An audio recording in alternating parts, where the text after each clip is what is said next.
भारतीय राष्ट्रीय विकासात्मक समावेशी गठबंधन। जी हाँ, आप सही सोच रहे हैं। हम बात कर रहे हैं इंडिया गठबंधन के बारे में।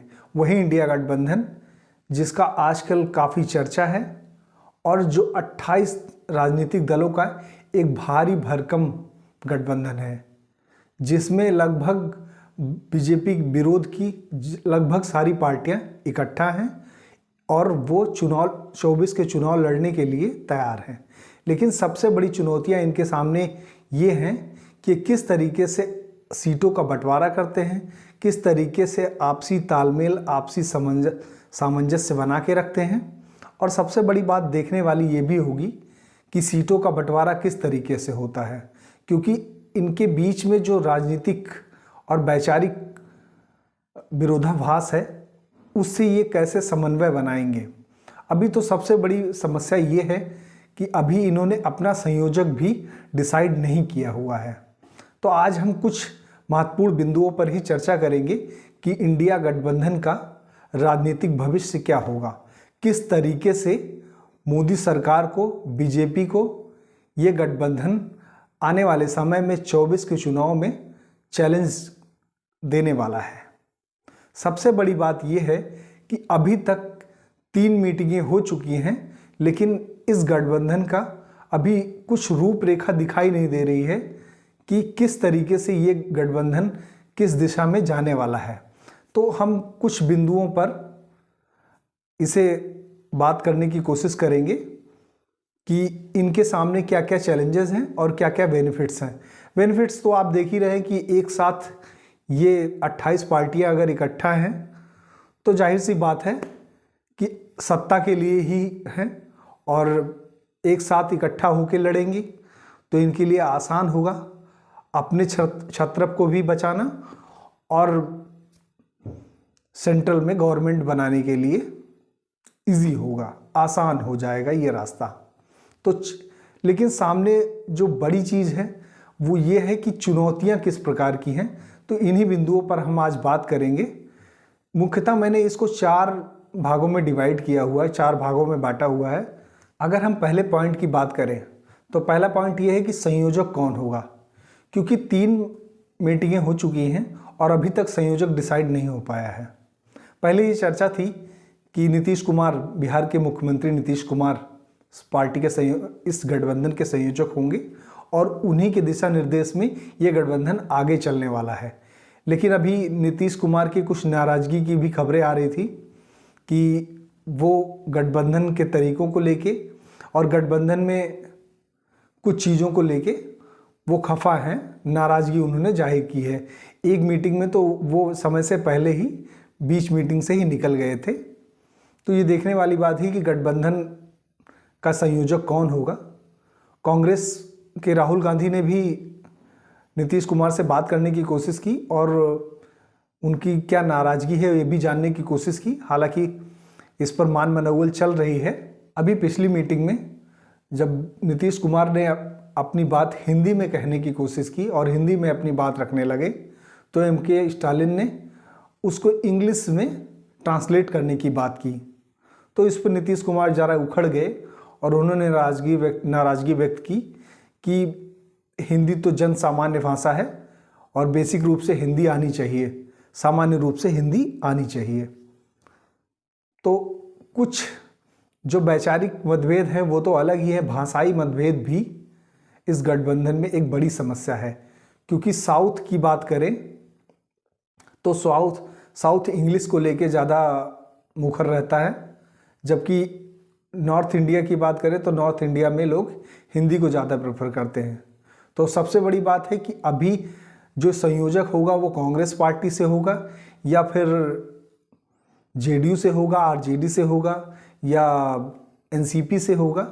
ये देखने वाली बात है कि किस पार्टी से संयोजक निकल कर आता है, या ममता बनर्जी आपको संयोजक के रूप में दिखने वाली हैं। लेकिन अभी ये कुछ डिसाइड नहीं हो रहा है कि संयोजक कौन होगा और कौन इस पूरे गठबंधन का सूत्रधार होगा।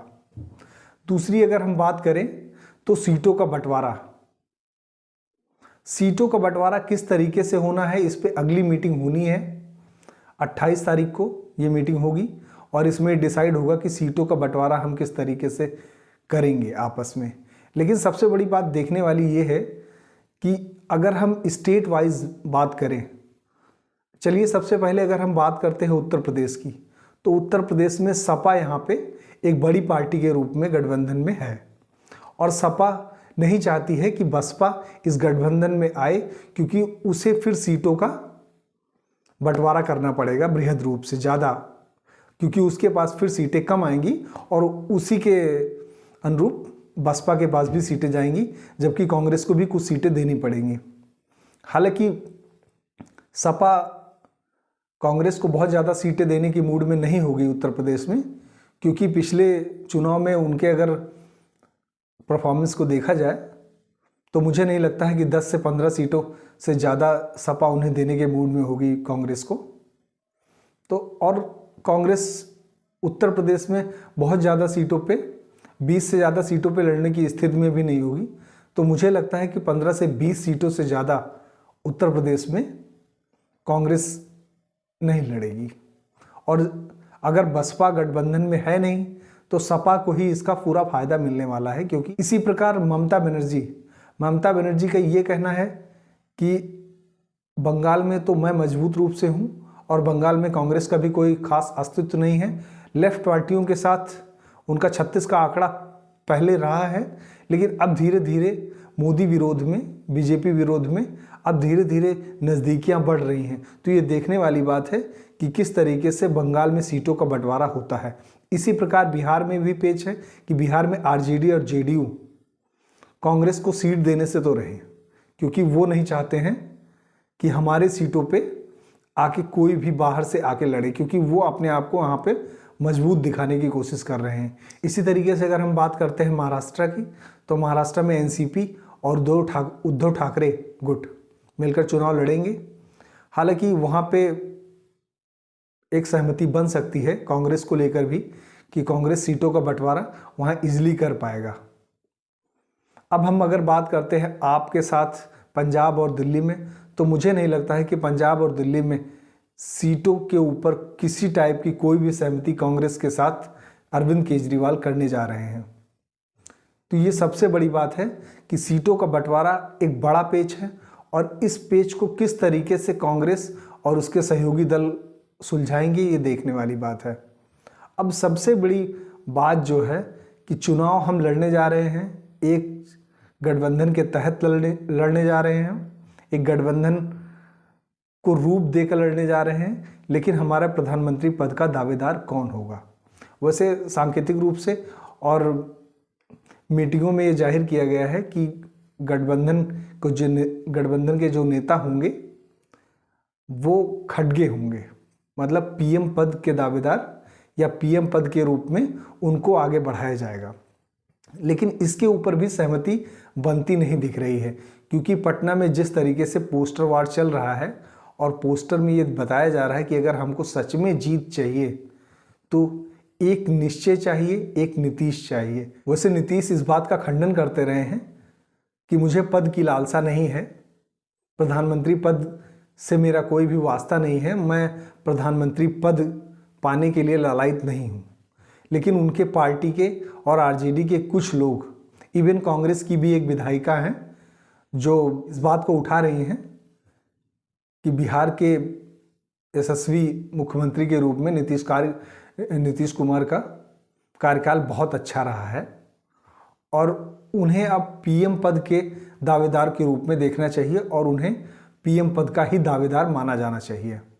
और इसी तरीके से जेडीयू भी लगातार कह रही है कि पीएम पद के दावेदार तो नीतीश कुमार ही होंगे। अब देखने वाली बात यह है कि पीएम पद का दावेदार इस गठबंधन में होगा कौन, क्योंकि किसके नाम के ऊपर आपसी सहमति आसानी से बन जाएगी। पीएम पद के दावेदारों की बात की जाए तो चाहे नीतीश कुमार हो, चाहे लालू यादव हो, शरद पवार हो, ममता बनर्जी हो, या फिर कांग्रेस के गांधी खानदान का कोई भी व्यक्ति हो, पीएम पद के सभी दावेदार हैं और कोई भी एक नाम पर सहमति बनना बहुत मुश्किल है, एक टेढ़ी खीर है। लेकिन ये आने वाले दिनों में देखने वाली बात होगी कि ये किस तरीके से पीएम पद के दावेदारों, पीएम पद के नाम के ऊपर सहमति बनाते हैं।